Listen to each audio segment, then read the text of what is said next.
You are now listening to the iWalter Show. Real talk about nothing. Faster than a speeding bullet, more powerful than a locomotive, able to leap tall buildings in a single bound. Look, up in the sky, it's a bird brain, it's a plane, it's iWalter. Yes, it's iWalter, strange visitor from another planet who came to Earth with powers and abilities far beyond those of mortal men. iWalter, who can change the course of mighty rivers, bend ears with his annoying voice, and who disguised as Walter Interranti, mild-mannered janitor for a great metropolitan newspaper, fights a never-ending battle for truth, nonsense, and the American way. And now, another exciting episode in the adventures of iWalter. Hey everyone, this is Walter and iWalter on November 8th. Yeah, it is. November 8th. It's like 8:36 right now my time. Apologize. I'm going to try to adjust my mic a little bit. So hopefully it doesn't pick it up. Probably it's not going to make any difference. Anyway, yeah, I have been off for a couple days because I've been trying to do a lot of things I normally never would have time to do because I'll be off for another 2 months apparently. So I'm taking advantage of the time off. Yeah, I could be working on films. I can't do much else, working on like little projects and stuff, but I really have been coming up blank lately. So I've been using the time to do exactly why they wanted me to take off, and I'm relaxing and enjoying myself because I'm not going to have this time ever again. I'm not going to have off 3 months in a row unless I become like filthy rich somehow. So that being said, I decided to go to a play, and it was Misery on up in Broadway, in Broadway. It was up in New York City on Broadway.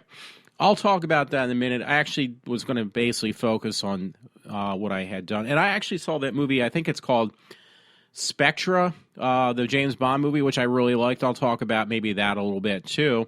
I really enjoyed it. Honestly, I liked it the best so far.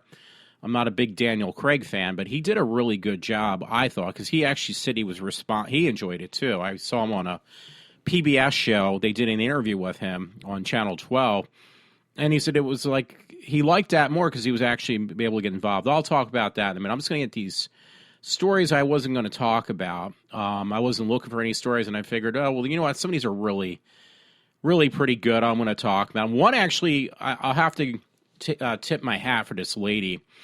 Her name's, I never even heard about her. It's a guy I used to go to high school with. He's on my Facebook page. I don't know if he knows that. We were taking, in the same homeroom together. And he had, I'm not going to mention his name. It's no big deal. Or I actually already, I think it was Scott Iredell or something like that. It was a guy I had in homeroom class, and we, were in Methacton High School years ago together. He doesn't probably remember me. But for some reason, he did add me to his Facebook page. So I was like, hey, that's really cool. And he had this girl, she was a really hot-looking woman, but she was like a total idiot. And it's like he couldn't believe somebody would be this stupid. And it was like, so I checked out, she has a Facebook page. No, the woman's actually a comedian. And that's why I said I got to tip my hat. She really had me fooled. I really thought she was she's a blonde-haired woman. She's really hot, too. But I thought she was really, some like trailer trash complete idiot, talking about how she can't get her skinny jeans on because they shrunk too much. And, I didn't realize the girl's a comedian. She's really good, too, because she had me completely fooled. And she said, oh, yeah, somebody offered her something called butt emergency. And it's butter. And, she's playing the typical trailer trash dumb blonde, and yeah, it's all an act, and I didn't know that. She really literally pulled the wool over my eyes. And yeah, she says butt emergency, and she says, oh yeah, there's even a picture of a cow on there. It was like she had me so fooled. It wasn't until I went to her webpage, it's like, okay, yeah, this woman actually is a real comedian. Probably, more like what you call somebody who's making their fame on the internet. But, yeah, she really, honestly, she pulled the wool over my eyes, and it was clever, too, because she said butt X, and it was basically butter EX or butter ER, because butt, she made it 2 words, like playing a typical dumb idiot. She basically said, "Oh yeah, somebody give me basically, that character she's playing." She said that, and it got me so fooled though. He said, "Yeah, they gave me this thing called Bud ER, and it was basically it's butter, and again the character she's playing was supposed to be a total moron, and she thought it was basically." Some type of cream, but it's a stick of butter. And she says, "Oh, yeah, you even got a refrigerator." So, what is her name again? She's really hot, in my opinion. Maybe it's not everybody's taste in women, but her name's Molly Ann Weimer. It's Wymer. She's really funny because, not like funny in the traditional sense, funny just because she really made an ass out of me. Because I really believe this was some type of like hot-looking woman that was just that stupid. I didn't realize this girl is just basically making a mockery of morons, and she does it so well. I had, and the thing that gave it away that she's a comedian is she makes herself up look like Hillary Clinton, and I thought, oh my God, she's one of these wacko Democrats. Forgive me, I didn't mean Republican. I was slipping that out. So she put Hillary Clinton 2016, vote for me, with exclamation points, Hillary Clinton 2016. No, she's making an ass out of Hillary Clinton. She even makes her hair like that short hair like Hillary Clinton. And it was like, okay, yeah, this woman is definitely a comedian, because the first thing she says in her skit, and she does these all for like YouTube or Facebook, I'm sure. She basically says, "Oh yeah, I'm Hillary Clinton and my son Bill, who ran for president." It was like, okay, yeah, this is definitely. She's basically just ripping people new assholes, making fun of people, and pretending to be these characters who are not real people. So, yeah, I mean, somebody who can really fool you like that, I got to give them like 100% credit. And she's definitely one of them. I mean, when she dressed up to look like Hillary, at first I thought it was Hillary Clinton almost. So again, this woman's not stupid. She's actually pretty funny. But they were the two on the top. I didn't watch anything else of hers. Not what my main part of my show was going to be tonight, but I just wanted to mention that. It's funny talking about that. My mother had me all upset. She said that, oh, Lady Gaga's not doing any more music. She's getting out of it. It was like, no, it's not true.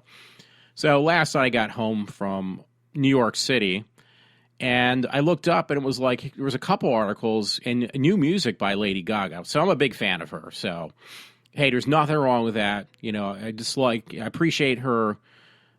I think she's a great. I'm saying for me, I think she's a great entertainer. I love her. So there was an article out of many. It was on digitalspy.com. Lady Gaga's new album, Everything You Need to Know, from the 2016 release to stars including Red One, which I never heard of, and Elton John, of course, everybody's heard of. So there was a nice little article on that. Yeah, she's actually back in the studio. She's still doing music. She's not giving it up. And I actually look forward to it because I really enjoyed her when I, went and seen her, with...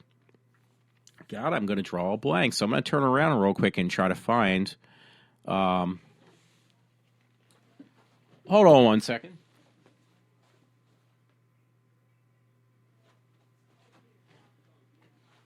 All right, I couldn't find it, but it's Tony Bennett. She did a really good job with Tony Bennett. I really, really liked that. More so, she was being herself, but she really had to tone herself down for that. So it's like now she's going to do something with some other different celebrities, musicians. And I give her credit for that. I mean, she always reinvents herself. I've heard that before I really... I mean, it was years ago that I actually really liked her when I first saw her. And she's come a long way, I think. She's only like 27 or 28, if I remember correctly. She's not that old. And, that's why I was a little bit upset. I was like, okay, you're not even 30 yet, and you're mentioning that you want to get out of doing music or even television or acting, whatever, or all the above, I should say. And it really upset me, but no, she's not. She's going to do a new album coming out next year, which means she'll be touring again.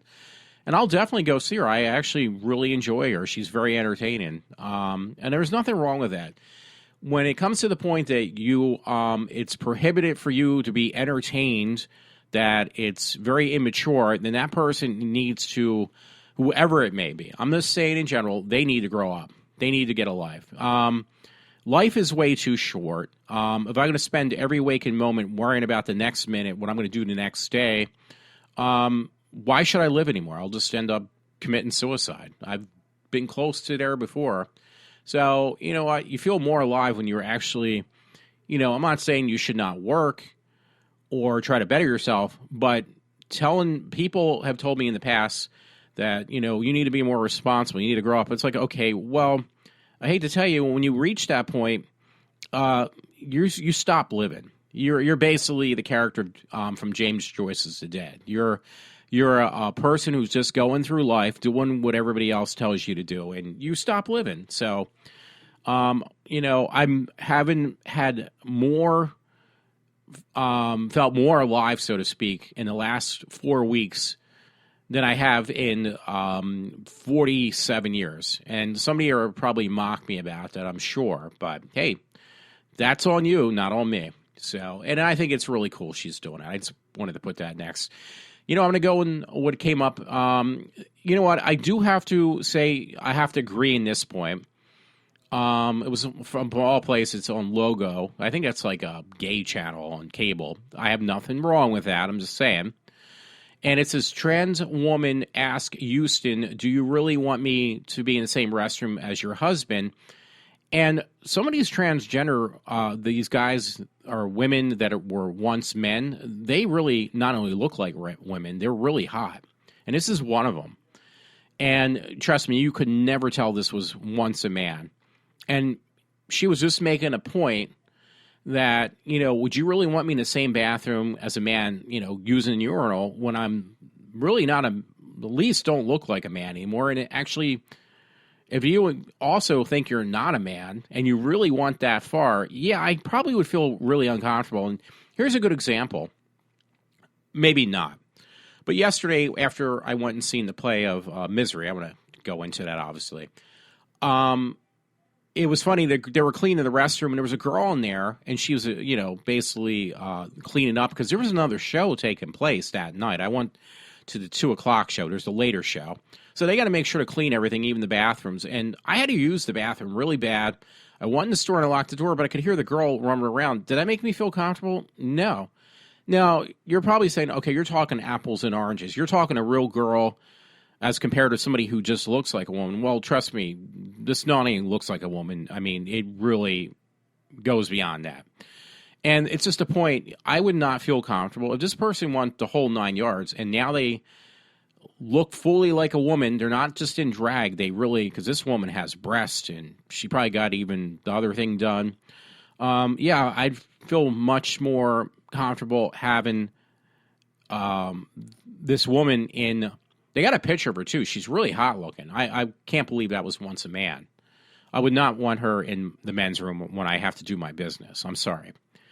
And it's funny because they said she says she's now 54 years old, and she's been in the entertainment business for 37 years. She looks really hot. I mean, I'm sorry. I mean, if it looks like a woman, a man who looks like a woman, I'll let you know. But this is not one of those cases. So, yeah, I have to agree on this one circumstance, and it won't be the last one. I'm trying to look for the person's name. Kelly Lauren, a transgender woman who has performed drag entertainment for last 37 years. Well, if this is a man that was dressed like a woman, trust me, it got big boobies and everything. It looks like a woman to me. Through and through at this point. I mean, they want the 9 yards. So, yeah, I don't want that type of person in the same restroom. I would nothing against them. I just would feel uncomfortable just because it looks really like a woman. Hey, speaking of something different, on a political perspective at least, I might have to open it up. It was from Joe for America. It was this article that says, this week's lesson in history, Republicans pass anti-KKK Act outlawing Democratic terrorist groups. Well, the one thing about this article, no, it's not a Democratic article, I don't think, but it says back in 1868, a mob of Democrats massacred 300 blacks and Republicans. Basically, people got to remember the whole thing with the KKK started with the Democrats, not the Republicans. Because it actually mentions September 22nd, 1962, Republican President Abraham Lincoln issued a primary and I am so sorry, basically a proclamation, something anti-KKK. So they kind of conglomerate that, it's the Republicans who are the racist and or the KKK members. No, it's the Democrats. Hello, January 1st, 1963. This in proclamation implying that the Republican Act of 1862 takes effect. I'm sorry, I'm really messing this up, I know, but the Democratic Party continues to support slavery today, even, or continue not today, but through the years, and they keep on trying to push it that it's the Republicans. Did I mess that up? The Democrats are the ones trying to push the Republicans being racist and not understanding, but no, it's honestly it's the other way around. Republican Party supports 100%.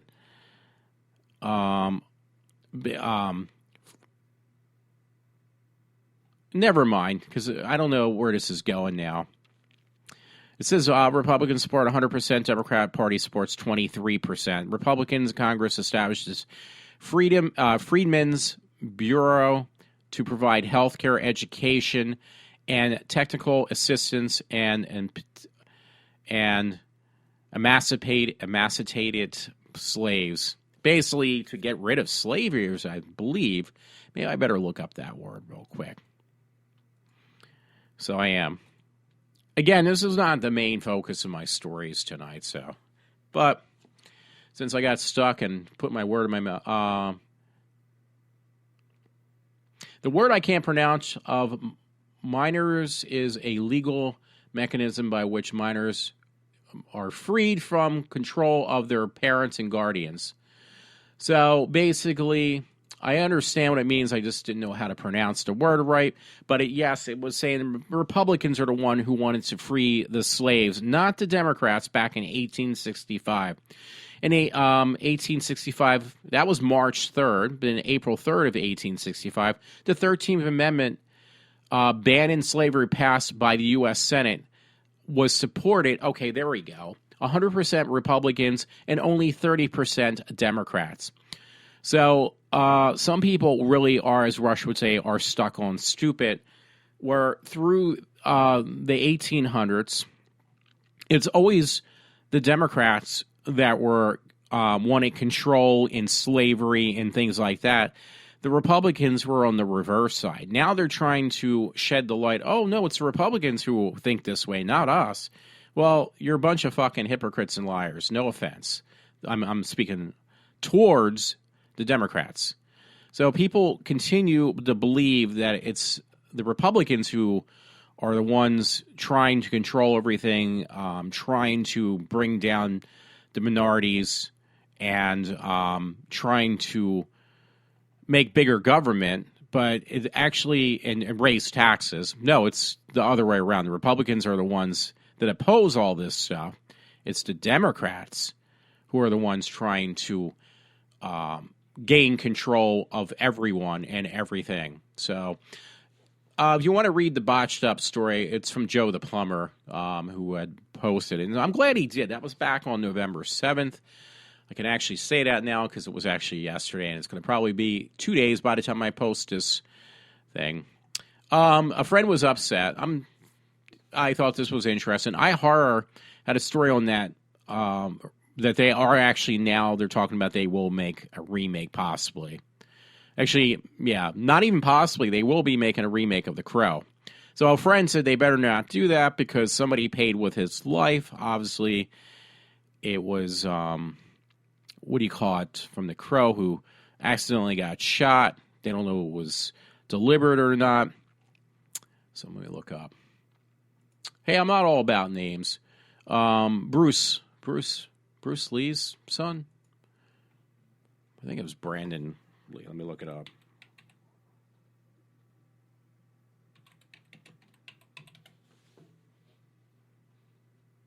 Yeah, he was born in 1965, and he was killed or shot accidentally, whatever, in 1993, March 31st, 1993. Wow, it's going up there now. But yeah, Bruce Lee's son accidentally got killed in making the Crow, so they're saying no, they don't want to see ever. There was a TV series made, but they really didn't want that movie remade. But now there's an article in iHorror that says, yeah, they will be. And that was back on November 4th. So they're reporting that. They gave tons of money to make sure this could happen, that they can make a remake. Just because he got killed is not going to stop the film being remade. Yeah, this was funny. I actually wanted to save this towards the end when I go into what I really want to talk about, which was the Misery play. Maybe I'll just kind of make a little note of it. There was an article in Cinema Blend. It said the touching way of Big Bang Theory honored Leonard Nimoy. Yeah, the whole episode, which is only 22 minutes now. Actually, it's 18 minutes. I think they put more commercials in the Big Bang Theory. But it's Sheldon doing a commemoration, so to speak, on Leonard Nimoy and how he, influenced the character of Sheldon growing up, Mr. Spock. And it was really good. It was actually kind of touching, very emotional episode. And the thing was, why I'm bringing it up, by the way, is because Sheldon, the character who plays Sheldon's mom on The Big Bang Theory, is the woman who played in Misery. She played the main character in Misery, which I gotta remember that. Annie something, the character. Now, there's a lot I got to say about Misery, which I'm going to bring up because I want to correct myself from two friends.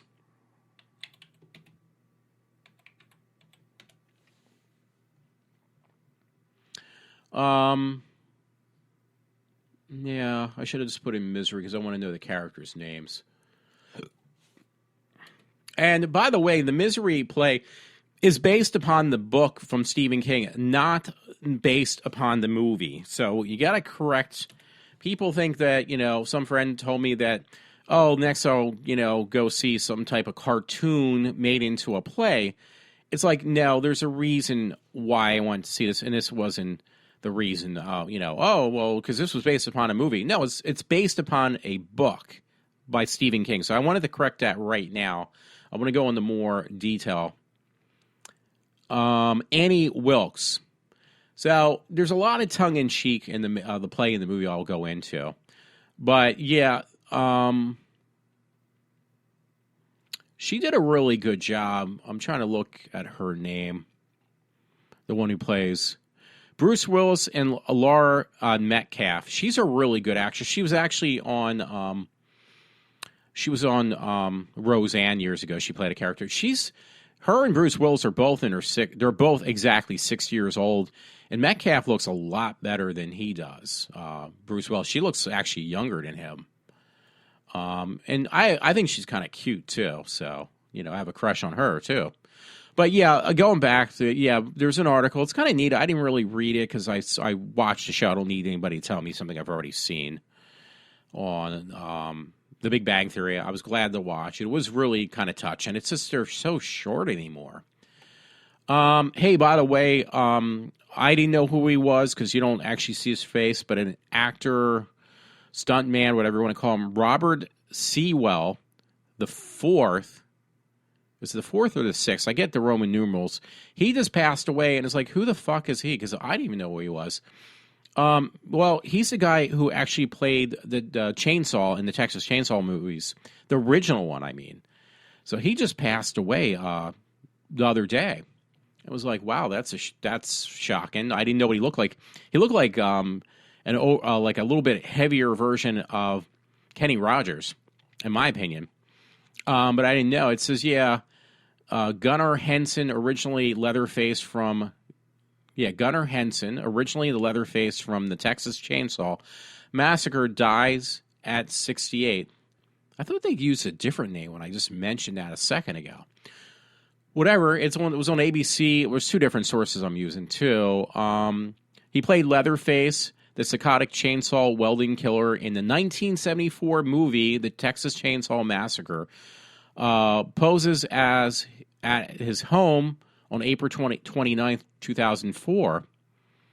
So he looked really good. I didn't realize, he was the character. Of course, you never seen his face. That would be a given.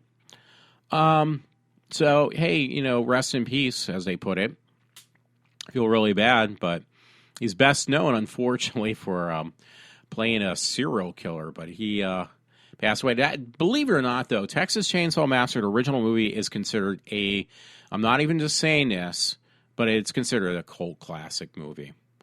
I should have really pulled up the new James Bond.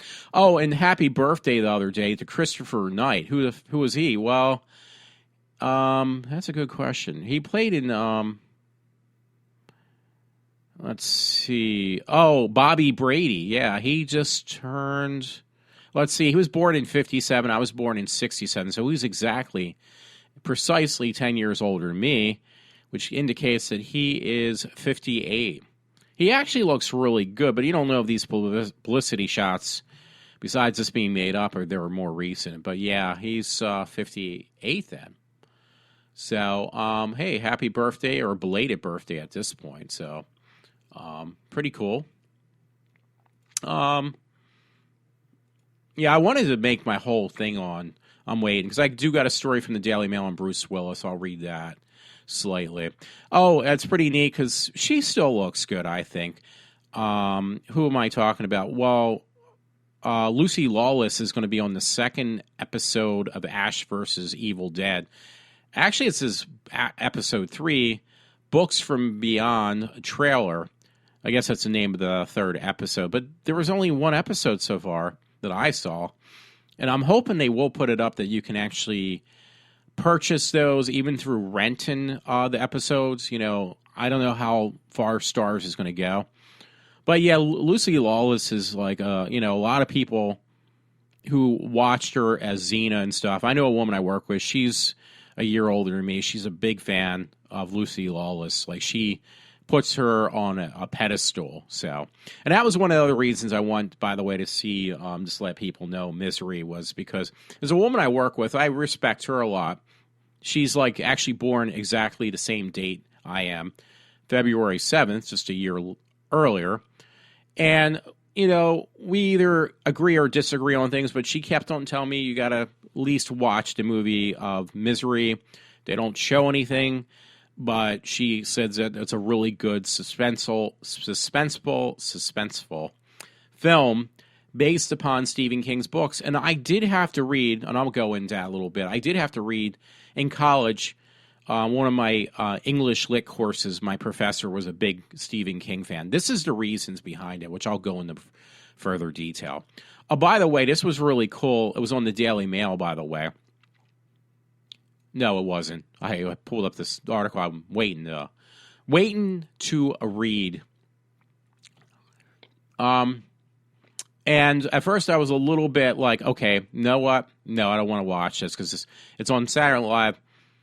But Donald Trump was on there, and I thought they were going to be reaming him. He was making fun of himself. And it was really funny because at first I thought, okay, he's making fun of himself. That's cool. They get two other comedians to make fun of him, dressing up precisely like him and making jokes about Donald Trump. But the best part was, I'm trying to look now.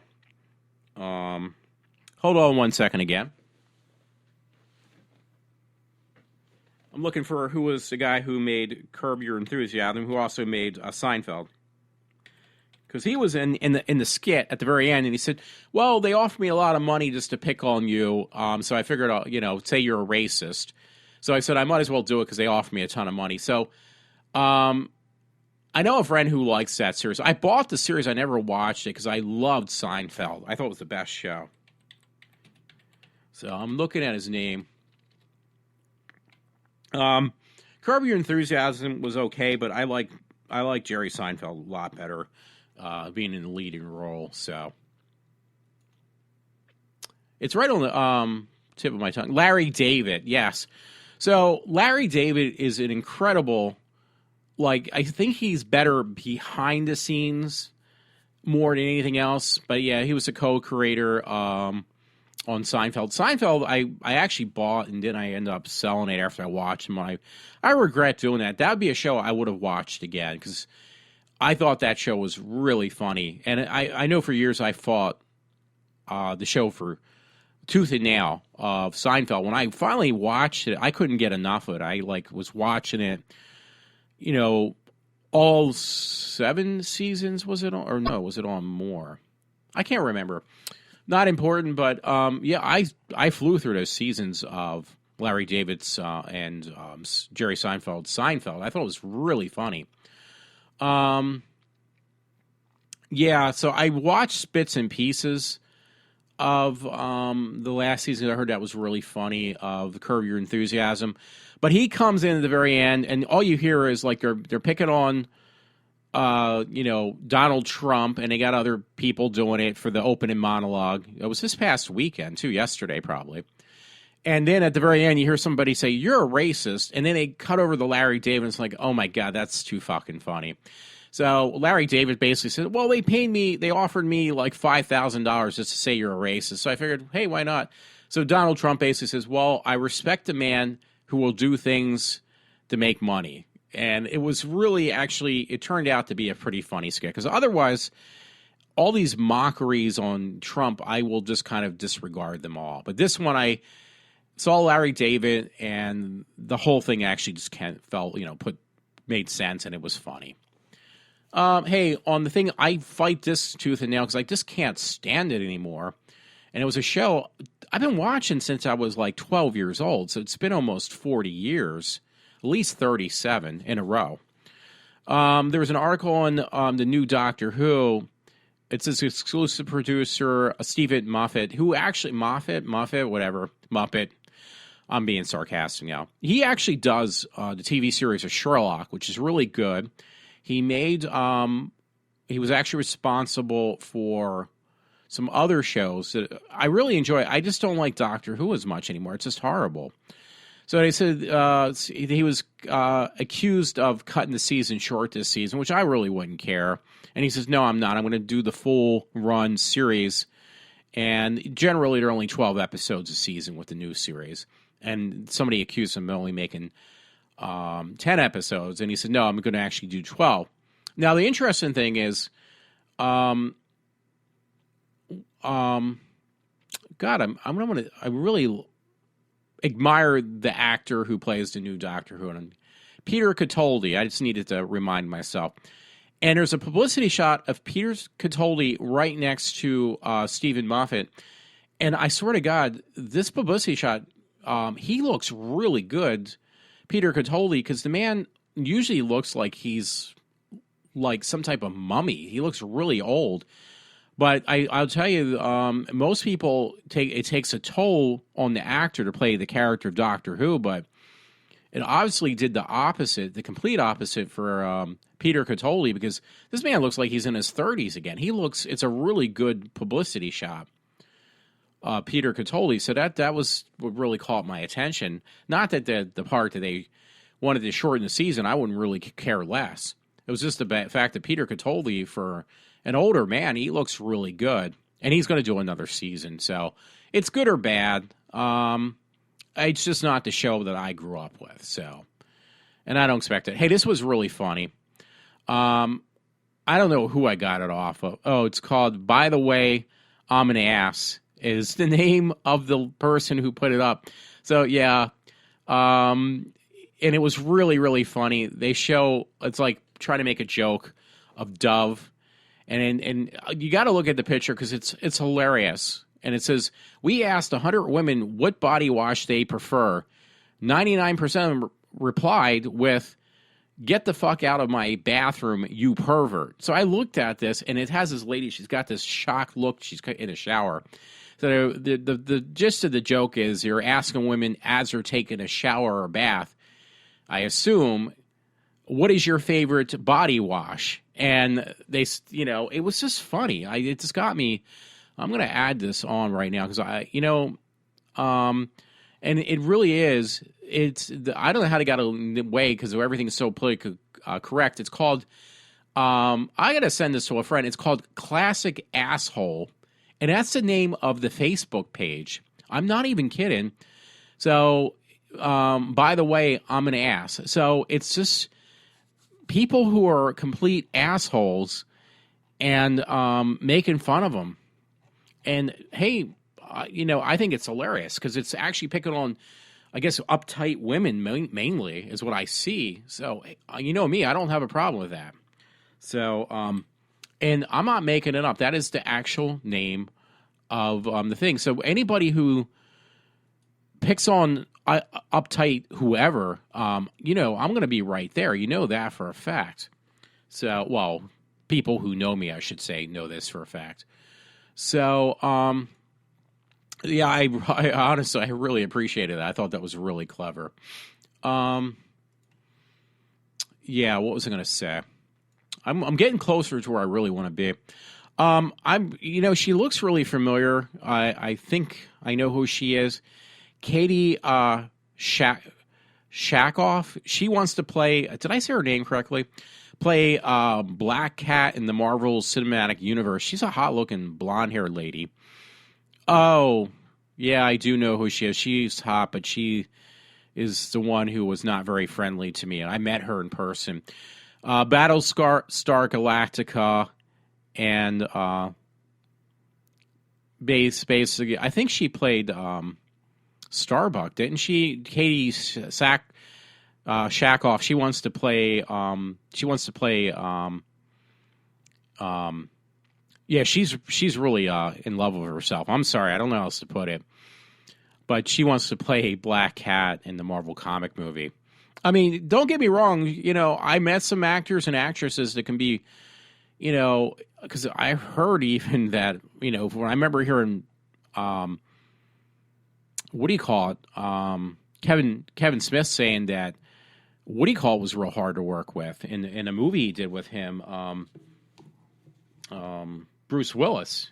He said, yeah, the guy's like real hard. He says he's in love with himself, basically, and you try to tell him, okay, you need to follow the script or do his own thing. So I should kind of conglomerate that with the play, but yeah, I hate to say it, but I think Katie is the same way, Katie Shakoff. She's in love with herself. She's very stuck up on herself. No offense to her, but who knows? Doesn't mean she can't be a great actress. So actually, maybe that's appropriate because then there would be it would be Bruce Willis then as would be the next story. So been holding off because you know what? I watched the play and I was really kind of more or less very disappointed in Bruce Willis because this is why too. A friend sent this to me the same day I went and seen the play. And he sent me a different article. It's the same thing, though. It's on the Daily Mail, and it says, Bruce Willis is using an earpiece to help him with the lines in the Broadway play Misery, as its claimed diehard vet is working hard to nail the role. So I went and seen the play, and honestly, the play, the atmosphere for the play was incredible. It was great. It was a rotating stage that had all, I think, 4 scenes on a revolving stage, which was really clever because you could walk the actors could walk from one set to the next. Personally, though, because now I got to look up her name again. I got the playbill book right in front of me, so I'm looking in that. I'm cheating, basically. So give me a minute because I had the page open up. It actually went right to the page. Laura Metcalf, she actually, she's the main character. My opinion, she stole the whole play. She actually made the play worth going to see. And again, I have a personal preference for her to begin with. I just didn't recognize her on the publicity shots, a show on Broadway. But and that was a sold out show, by the way. But she personally stole it because he wasn't really acting his lines, in my opinion, when I saw him. He was actually just saying his lines. And that just kind of ruined it for me. Now, there was a twist they played. I mean, again, this is based upon the book, so, got to keep that in mind. This is not based upon some movie. This is based upon a book written by Stephen King, Misery.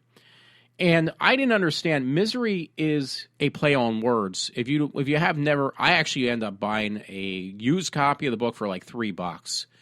And it was like $1 shipping on some used book site. I wanted the hardback because the hardback, the writing's a little bit bigger and it's easier for me to read because I'm not a reader to begin with. For $3 and $1 for shipping, which I'm not even joking, for a hardback book of Stephen King's, that I probably would read because both the play and the movie took different, I guess, aspects is the best way to put it, perspectives from Stephen King's book. So, no, this is not some Disney cartoon made into a movie. This is actually based upon a book. And again, I mentioned, I remember his name. His name was Dr. Arthur Young. He was a professor at Cabrini College. And he actually loved Stephen King so much. He taught one class. You could actually take it. I was going to take it, but it was really hard, I heard, on Stephen King. That all he would do was you would read the literature, and not just his normal stuff. You would have to read the entire book. Well, his books were big, Stephen King's. Your whole thing was you had to read the books and understand and comprehend Stephen King. And this was from Dr. Arthur Young, my professor at Cabrini College. And I don't think he taught a class on Disney cartoons or, Barbie or anything like that. No, this was the real deal. He taught Stephen King books and the literature because he, in his mind, my professor, I'm not saying this, I'm not making this up, he really thought he was like this generation's best author of all times, like, best writer, best author. I mean, you have authors who have lived in the 18th and 18th century and stuff like that, 19th century, whatever you want to say. Ones that you're always forced to read. But, and I don't think he was the only professor. Actually, it was another professor, too, who also worked and coincided with him, my professor, Dr. Young, which I can't remember her name, but also agreed with him. They were both English professors, and they agreed. Stephen King is, people take it for granted, but this man is this generation's best author. Other people will laugh or say, oh, that's not true. But hundreds of years from now, I hate to say it, Stephen King probably, his works, his literature is going to still be there. And it's only being taken by most people probably today as either he's the best or it's just plain fluff. But, that's why, obviously, the person who wrote this play is not basing it upon a movie. They're basing it upon the book. So you got to take that in consideration. My problem was with the movie was Bruce Willis is more of a movie and television actor. He is not, and I do see the earpiece in his ear. They got the photo. They actually show it. Acting on, this is the reason I went. Stage play acting is much harder than working in the film because everything can be deleted or reshot in post-production. So on a stage, if you mess up, you can't correct yourself. It is much harder, and you get more out of watching a Broadway play than you, I don't care what it is, you're going to get more of a feel. You're going to get more entertained from, I don't care, from a Broadway play than you will from some movie or television show. I'm sorry. So at first it was really difficult. The first play I've ever, it wasn't even a play, but it was kind of, was actually a musical, because I love musicals, shows, movies, I should say, and TV shows. But as far as musicals, like orchestrated, I'm not much for that. So the closest I would have ever gotten, and I figured, once in my life, I got to go to at least some type of Broadway production. So I'd taken the one what I would call on training wheels, and I went with Wicked. And it was really entertaining. It was good. I didn't understand the perspective because I got a little insulted by it that they basically had taken The Wizard of Oz, which is a classic movie. The movie's like 70 years old. And they reversed everything in the storyline. They reversed everything. So good was bad and bad was good. But it was also a satire, a farce, and it was a musical. So people loved that. And it was like, okay, this is interesting. Not something I would want to go see probably again. But then the second choice was, because I've loved it since I was literally in middle school, I loved the story of John Merrick and the Elephant Man. Because I remember that was when David Lynch's movie of the Elephant Man had came out. I was in like middle school. And it was like I really wanted to go see the film, but I couldn't get my parents to go take me. Out of all the bad horror films I went and seen, that was one thing I couldn't get them to take me to go see. And I looked at, I bought the book at least, and I looked through the book, and I saw the pictures. I had a hard time reading the book, which was based upon not the movie, but the real life of John Merrick, the Elephant Man. And when the movie actually finally came out, the film came out on VHS and stuff. I ended up buying it at least that way, and I watched it, and every single time I watched it, I was in tears from the very beginning of the film to the very end. That to me, I could really relate to just the character of how people are in real life, and anything that's different, people don't accept. So that movie I literally grew up with was The Elephant Man, John Merrick. So when Bradley Cooper put it on stage on as a play, or was acting in the play as John Merrick, at first I was like very insulted by it. I was like, this is not going to be that good. And I went and seen that play just earlier this year for my birthday on my birthday on the 7th. Ironically, believe it or not, I also saw, which I didn't think about at first, I saw Misery on the 7th as well. So that's kind of an irony in some ways. Maybe I'm not using the word correctly. I'll be corrected on that one. Either way, it was just kind of funny. It was the same day. Coincidental. How's that? And I was in tears on that. It was embarrassing almost because I'm in this play that really just caught my attention.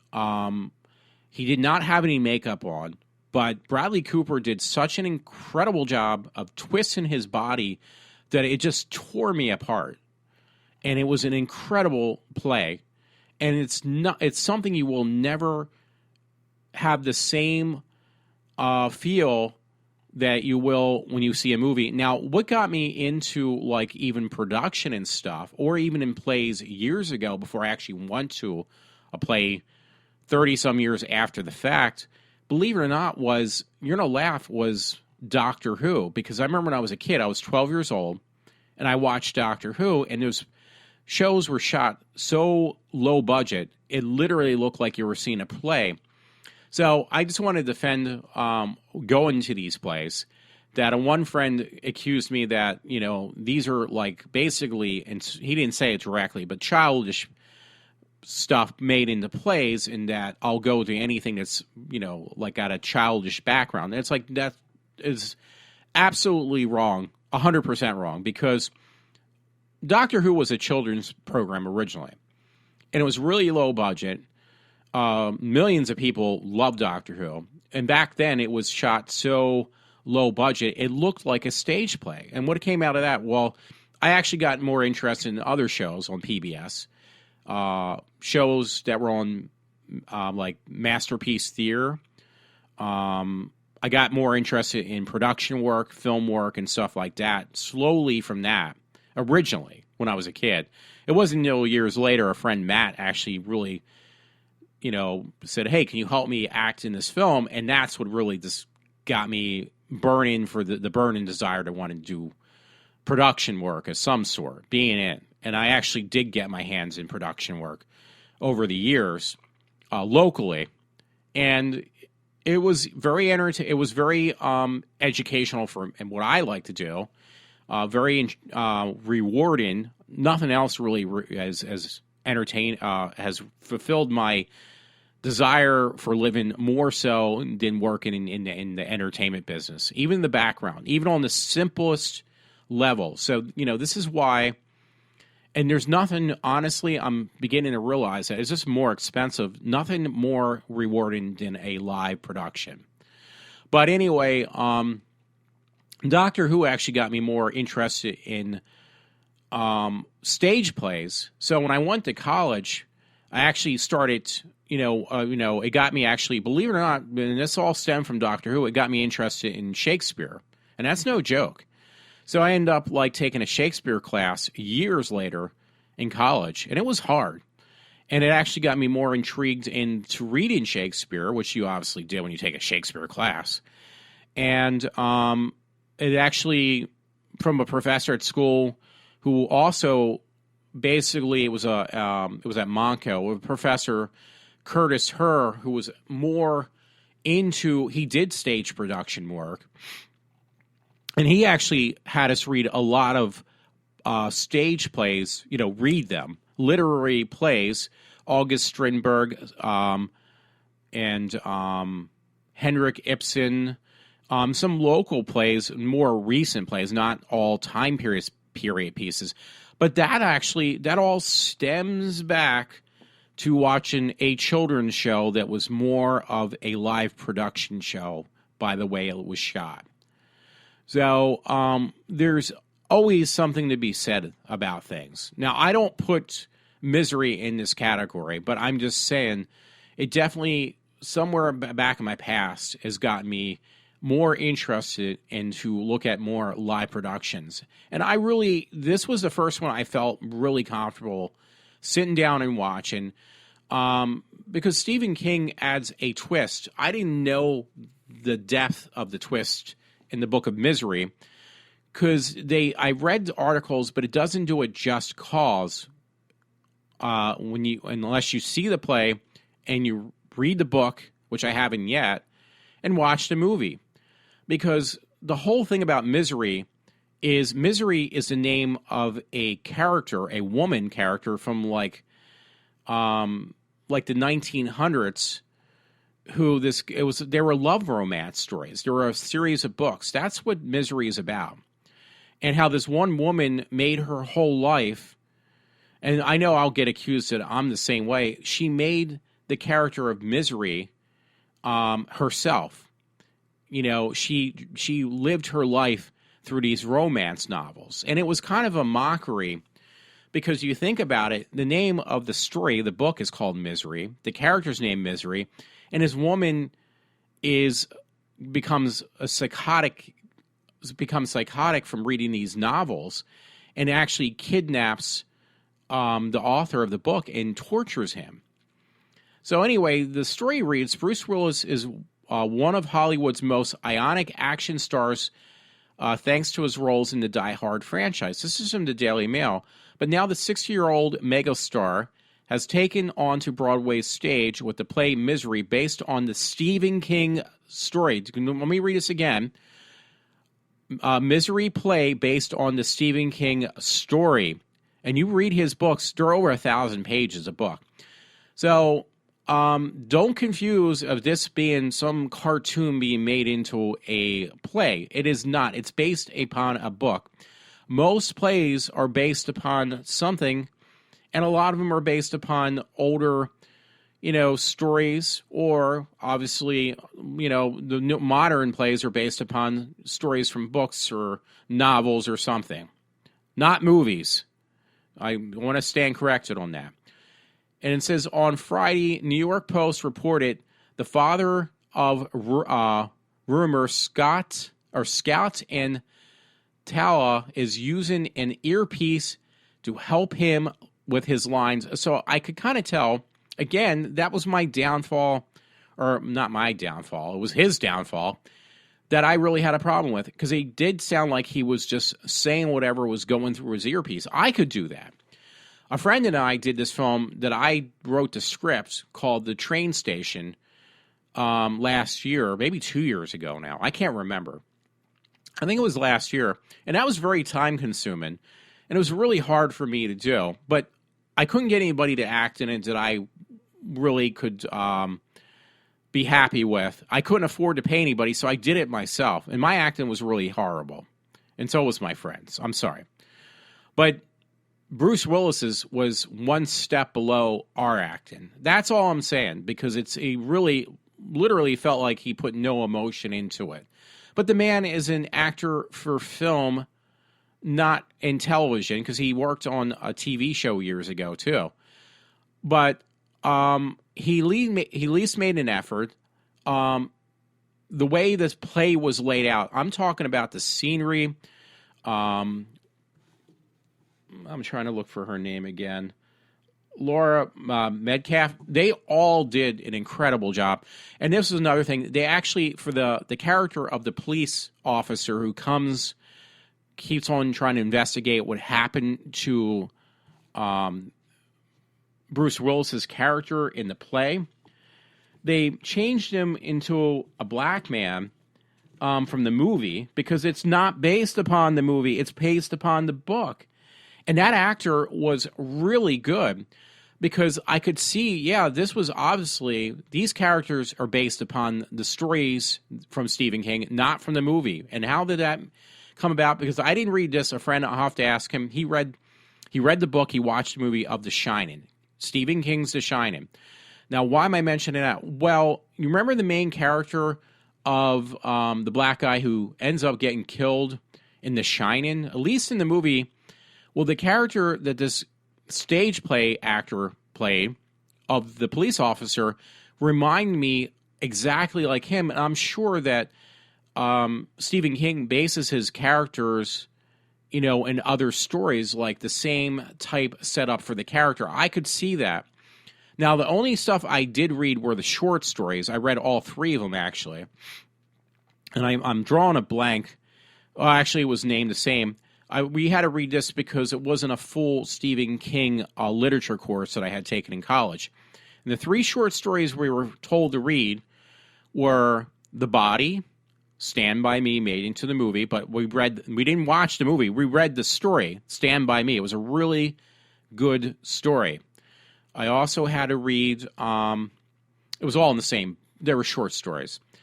Rita Hayworth and the Shawshank Redemption. That was the name of the story. I read that. Yes, I had to read that for school, college, and I had to write a paper on it. And they're short stories, I know. And then we also read Add Up Pupil, which was actually the name of the short story. So there is a difference between the stories in the books most of the time, and especially when all three short stories were made in the films. All by Stephen King. Now, Rita Hayworth and The Shawshank Redemption is my all-time favorite. The story was incredible. The movie was just as good. I'm just letting you know. So, Misery is not based upon a movie. It's based upon Stephen King's book. And in the back of my mind, why did I go see Misery? It was because I read that for a college course. I did read some, stage plays productions in school. I didn't want to go see it because it's some, cartoon movie made into a play. That is nothing to do with it at all. The reason I went to see this is because it was Stephen King, and it was based upon a Stephen King book.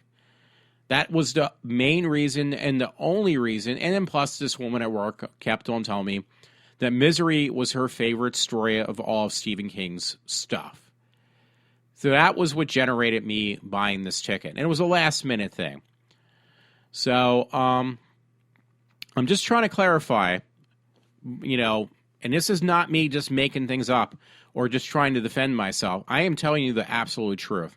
And if you know me so well, you step into my skin and tell me and or make some sarcastic remark that if I can only crawl in your little mind, I'd only see mush. It's none of that bullshit. This is the absolute truth. I'm just letting you know.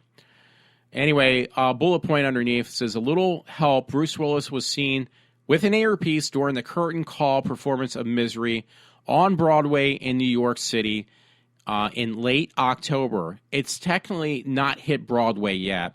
On Friday, New York Post reported that the actor has relied on the device. Yes, and it was very obvious. You know what? I could not do a Broadway play.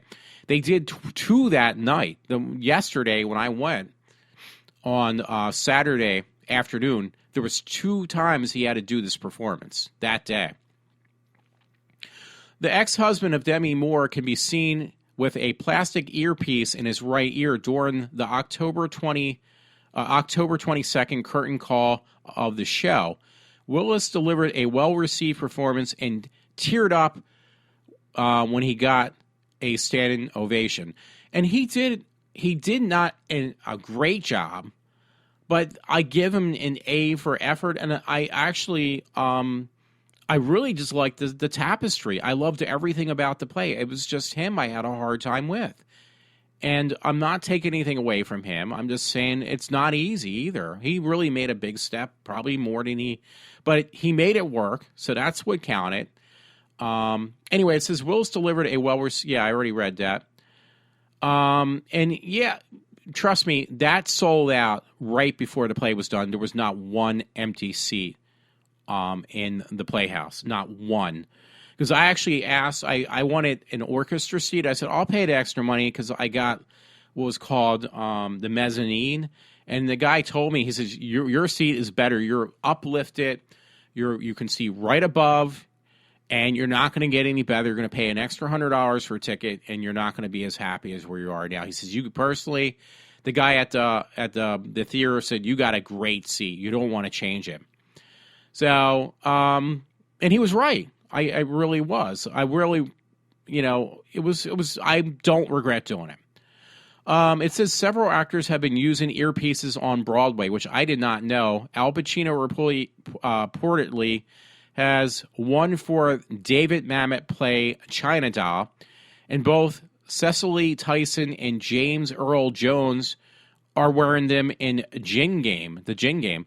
So it makes me feel a little bit better because I'm not the only one who really can't memorize all these lines. I think Bradley Cooper personally did because he just did an incredible job with the Elephant Man.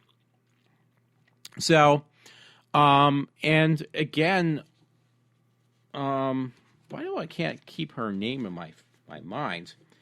Sheldon's mother, I always like to call her, which is not very appropriate. Yeah, Laura Metcalf, she did an incredible job. The guy who played the cop, they should really give him more credit because he was an important role in the play. Did a really good job. Why did we go to plays, though? Well, why did I like Doctor Who back in the day? It was the same reason, and I hate to say this, is because a play will leave a lot more up to your imagination. That is the importance of why. Why do you go to see plays? Do you do it to waste money? No, I do it to make myself, I hate to say this, and I'll be corrected on this, to make myself a more well-rounded person. Because a play asks you to, add your imagination to it. You don't get that from, just to go into a movie. Everything in a movie theater is done for you. A play is completely different. A play, you have to add your imagination to make what you see come more alive. So for anyone who feels like they find it necessary to downplay the reason I went to see this play, you got to understand the reason I do this is because I not only wanted to do something different, it's just because it has a play has a lot more to offer. And it does. If you've never gone to a play, you really don't know what you're missing, and you do need to. I don't care what the play is, and if it's Charlie Brown's Christmas on stage, I don't care. You have to experience it once. It's just, I think, to me, that is more important than anything else. I think, stage production has been around, not in the same way, but in my opinion, since the Greeks. they had performances that were done live in front of people. They didn't have celluloid. They didn't have video cameras. This stuff did not exist. Everything was this to me. Comes before anything else is live performances. I don't care what it is. You need to experience that. And to me, you haven't lived until you've seen a live production. Would I do it again? If it's something I really enjoy, absolutely. If I get criticized about it, I really don't care. And that's just me. Yes, I was reaming all night. 3 of my friends, I said it was mainly about Bruce Willis just being not that good, but I also, at the same time, I got to empathize. I've tried to do acting. I've tried to take acting classes, not the ones in college, because those things are extremely difficult. I've gotten into, taking classes over the years in production work, and it is not easy. It's very difficult. And doing, I know one professor, he would say live production is much more harder than doing something in front of a camera. It is much more difficult, and you gotta experience that. So I'm gonna leave probably. Oh, I'm sorry, I was gonna mention the James Bond movie too. So I apologize. I did see that, and actually, they finally did go back old school. And spoiler alert, but the main character, the main villain, is known as Number One in the James Bond stories. And actually, now it makes me think if that's where they came up with the character of Number One, so to speak, in one of my favorite shows, The Prisoner, because all the there's like 27 James Bond movies, I think. Let me check.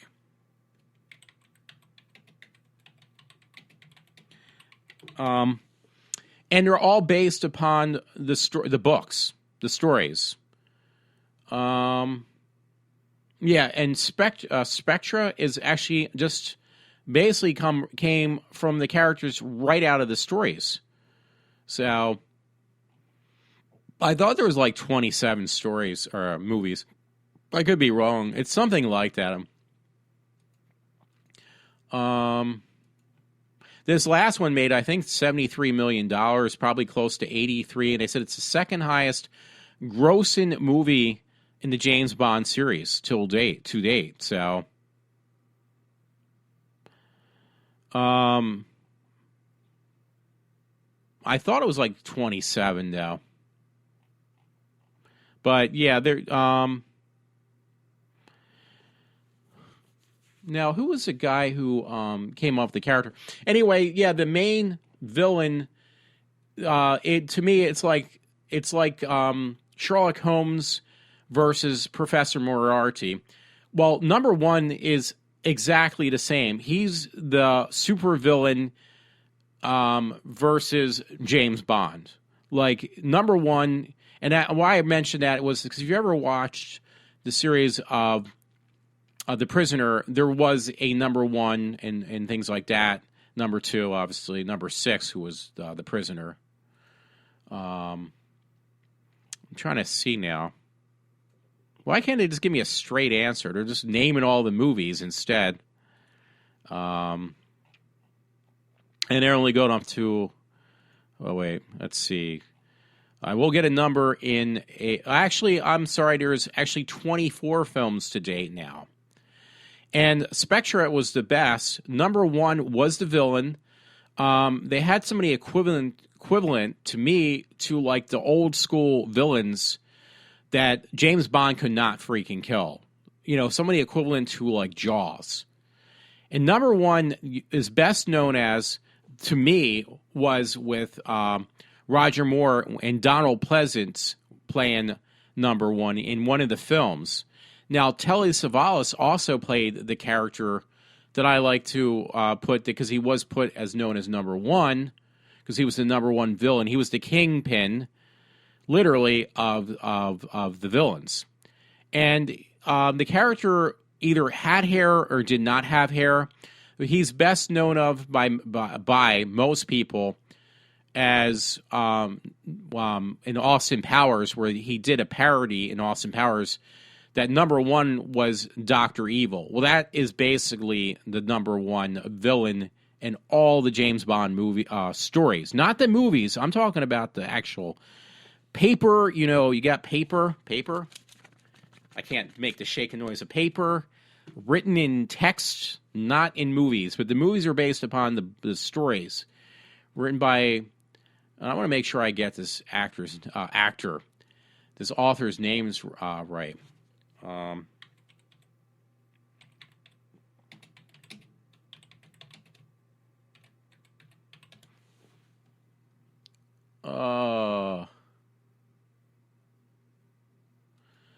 Why can't this be any... Oh, Ian Fleming. I was going to say Sir Arthur Conan Doyle, but that would have been way off, right? Yeah, Ian Fleming is a guy who wrote the stories. He's the one who created the character of James Bond.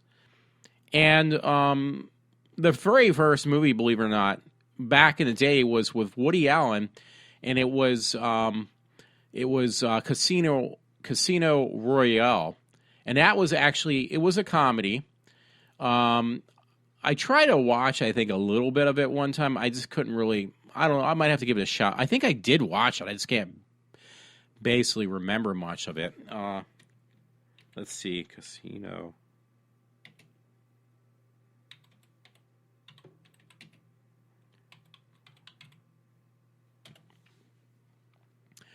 Yeah, 1967, the year I was born, was Casino Royale, which had Peter Sellers as basically as Bond, I think. Directed, produced, screenplay based on Casino Royale by Ian Fleming. And it's his starring Peter Sellers, Ursula Andress, David Nevin, Woody Allen, Joanna Pellett, Orson Welles, and I'm going to ruin these names, so forget it. But yeah, Peter Sellers actually, I think, played the Bond character, and it was it was designed to be a comedy, but that was technically the first Bond movie, if you want to be correct. Peter Sellers was actually the original person to play in any of Ian Fleming's stories. But, you know, it's best known back in the 60s, though, obviously past him in order. Okay. Well, actually, no, I stand corrected. Actually, the original movie was Dr. No, which was James Bond 007, From Russia with Love, Goldfinger, Thunderball, You Only Live Twice, Casino Royale was put in there in 67. Our Majesty's Secret Service was only a one-time actor who played in that. And I can't remember his name. Diamonds Are Forever, Live or Let Die, The Man with a Golden Gun, The Spy Who Loved Me, Moonraker, which was based upon the exact name, titled story of Ian Fleming's. For Your Eyes Only, Octopussy was, again, an Ian Fleming story, named exactly the same thing. Never Say Never Again, A View to a Kill, The Living Daylights, License to a Kill, GoldenEye, Tomorrow Never Dies, The World Is Not Enough, Die Another Day, Casino Royale, again with Our Man Now, and we got down to Quantum of Solace, Skyfall, and Spectre, which is the second most grossed film to date, is this new one. And I really liked it because Spectre actually went back to, they said the movies have been around. It says James Bond, 26 movies and 10 actors in 53 years. I really like because they went very old school. They really, the beginning of the movie of Spectre actually reminded me of Roger Moore when he first got into the character of James Bond, because they were at, oh God, I forget. It's called the Party of the Dead, basically. I call it that. Down in Spain. Down in Spain. In Spain.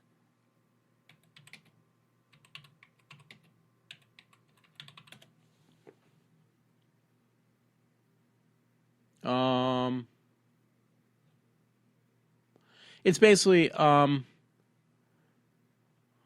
that's not what it's called. It's basically a festival for the dead. Actually, it is in Mexico.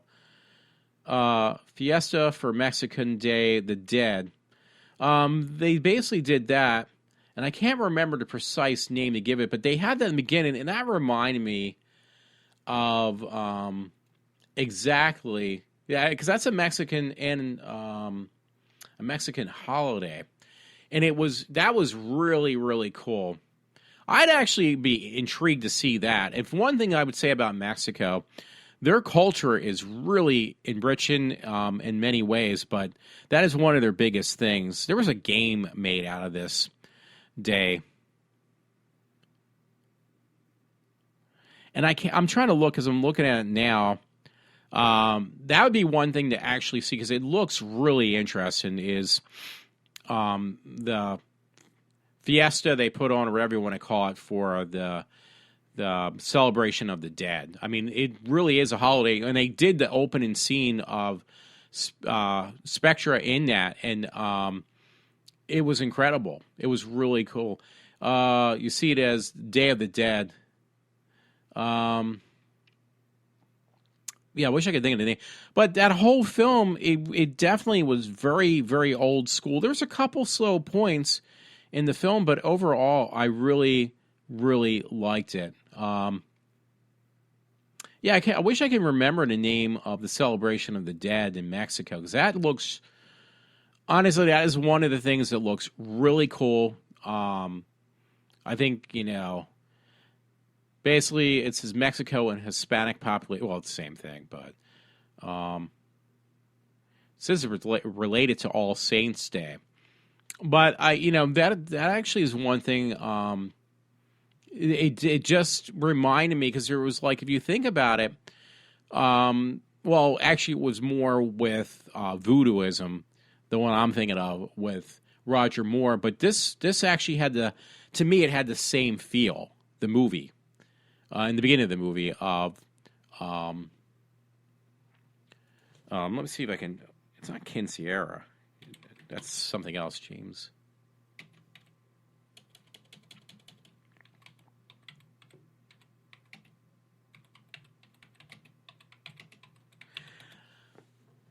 Yeah, I'm looking. No, let's see.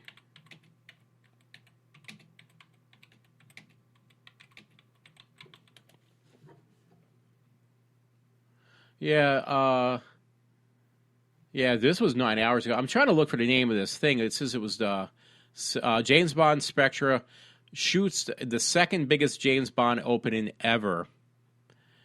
24th installment. Franchise, it made $73 million box office, falling second to Skyfall. So that's really impressive. It was a really good film. I really, really, really enjoyed it. Let me see if I can just put in Spectra.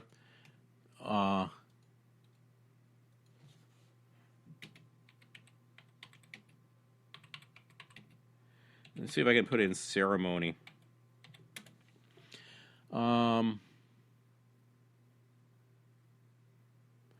James Bond does the Day of the Dead for Spectra. It says Mexico, a parade making Mexico's annual Day of the Dead celebration.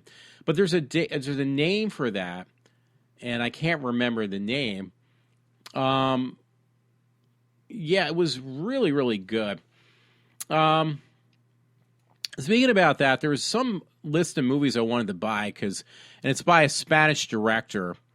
I'm going to have to mention this. If my friend listens in, I hope he can kind of help me out. It's my friend Matt. James Bond does the Day of the Dead for Spectra. The filming is underway now in Mexico City, where the action's taking place. Parade the Mexico's annual Day of the Dead celebration. That is so cool looking. That whole thing. I knew about this a little bit. Unfortunately, I have to. It's a guilty confession. That I knew about this from not only James Bond movie beforehand, but also from some video game I started playing and never finished. Says that note Spectre will mark the fourth time Bond has been to Mexico, with Timothy Dalton 1989 Bond License to Kill shot almost the entire thing in Mexico City. But yeah, that whole ceremony they celebrate is really, really intriguing. And again, it was some game. I probably even got it on my computer. I can't remember, but it's basically the game is some simple mind game, but it's basically wraps around. I'm gonna have to look at the name of this game, the Mexico's celebration of the dead. Let me see if I can find it. I'm sure it'll come right up.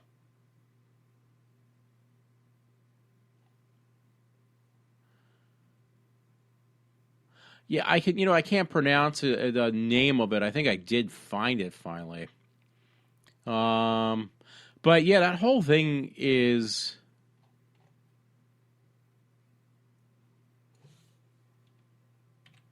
It was made for PlayStation Portable.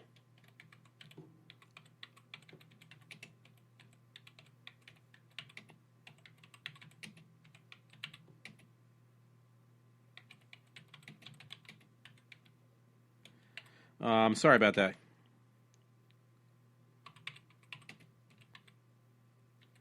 It was actually a neat game. It was just kind of like, you have to understand, I guess. It's not important. Yeah, they're not showing it. There was some game they actually made, for PlayStation. It's based upon the celebration of the dead. They made it into a game. It was actually really good to a point. It just I got stuck. But that's unfortunately where I knew about this whole festive about the Day of the Dead celebration that the Mexico actually celebrates. But I'll tell you, that's up there in my book with I think is actually more intriguing, the Mexican City celebration of this holiday they have, more so than Mardi Gras, because Mardi Gras is almost on the same line, but the one in Mexico is actually really, really intriguing, and they did a really good job of showing what goes on at this celebration in Mexico City. It's a big thing. Anyway, I was going to ask a friend, because these were actually really cheap, and I like to learn about different types of film work. And I was tempted to buy this because it's like 5 Spanish films. They're all horror movies, but these are like back in the early 70s that you can buy. And let me see, because I have it on my list. Here we go. It's called The Blind Dead Collection, and it's Tomb of the Blind Dead, Return of the Evil Dead, The Ghost Gallon, Night of the Seagulls, Armando de Sorrento, director. Now, this guy, either you have to understand his film work, honestly. If you don't, because these are early 70s horror movies, and not to be mistaken, because these are The Walking Dead, so to speak. But some people put this up there really high with even the director who did Suspiria. And Suspiria is another one. You either love or hate his movie, the director of those films. Now, the difference is one is an Italian director. The one I just mentioned Armando de Sorrento. He literally is a Spanish director. Now, these films aren't like for everyone because they, again, are about The Walking Dead, but not in the same way because they actually said not to be confused, even though it was done after, the godfather of The Walking Dead, so to speak, which would be George Romero. Now, George Romero, his thing is on The Walking Dead. Amando's movies are more basically, and they said now the year's top products, best of the year 2015. Basically, yeah, these are up there, his films, and they just released these a couple years ago, actually, and of his films. Now, these aren't like they most people, they might even just put him to sleep, but you got to understand these are like Spanish films. You can actually watch them in Spanish with the subcaptions if you really want to do it correctly, where you don't have the poorly over dubbed voices of Americans. So, again, and I got some eBay bucks, so I might actually consider it getting it. Because it won't cost me anything, or hardly, like maybe 10 or 15 bucks if I do. But yeah, he's like, I was kind of interested because, again, anything that can teach me something more about what I love on film work. And again, this guy is, these are Spanish horror films, but these, again, aren't about zombies, even though, so to speak, they are zombies. These are actually more on demons. And the reason how this came up, because I didn't even know about it, was because I rented a movie called Night of the Demons, which actually was a really good film. I think it was cheaper just to buy it for like a couple bucks. And but yeah, now this Fernando, he's again, he's a Spanish director, Armando. Yeah, it kind of got me interested because they said like they do articles on this director. So I don't know what made me bring this up, but I guess because I was talking about the Dead thing, the thing celebrated in Spain. So yeah, I was going to actually ask a friend if he heard of him, but I love horror movies too, horror films, and this guy is like he's up there. So apparently, this director. So anyway. I did that. Like I said, I don't regret any of the films I've seen so far. Maybe one or so, but that would Spectre was on the top, and a couple other films were.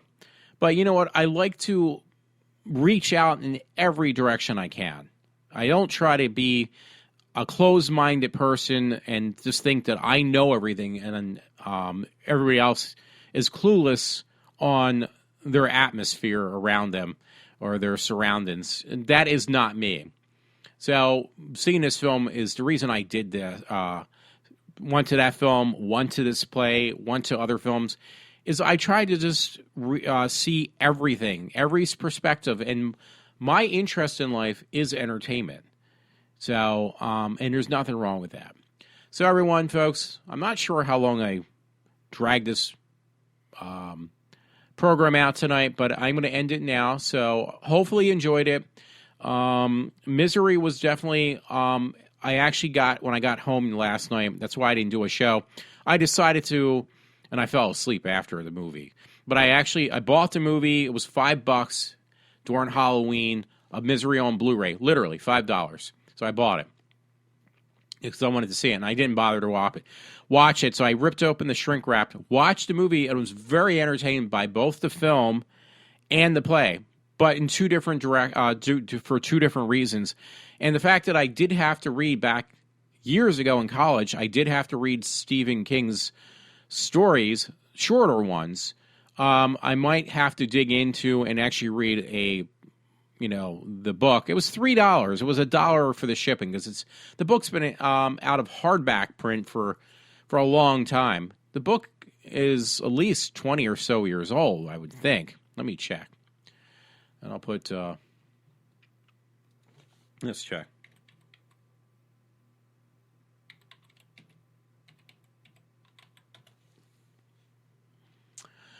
Okay, Misery is a 1987 psychological horror novel by Stephen King. The novel was nominated for World Fantasy Award for Best Novel in 1988 and was later made into a Hollywood film and an off-Broadway play of the same name.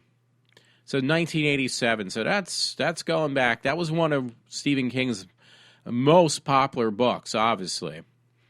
So, not exactly a cartoon made into a play.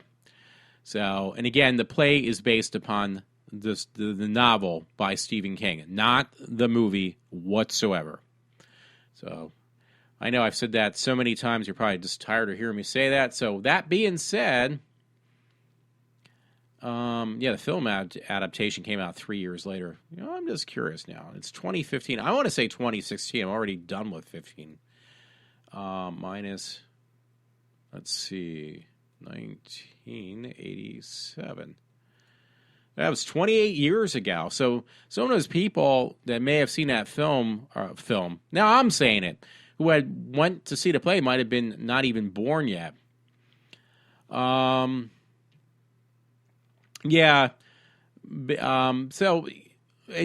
Stephen King can do really scary stories, or he can do very uplifting or even emotional stories, because he's done quite a wide variety of stories. I mean stories, books, not movies, not TV shows. I'm talking books. So everyone, again, I hope you enjoyed my show. So, and I promise you, I'm signing off. So have a good evening on Sunday. Monday's right around the corner by the time I start putting this up. Okay. Thanks a lot, folks. And I hope you enjoyed my show.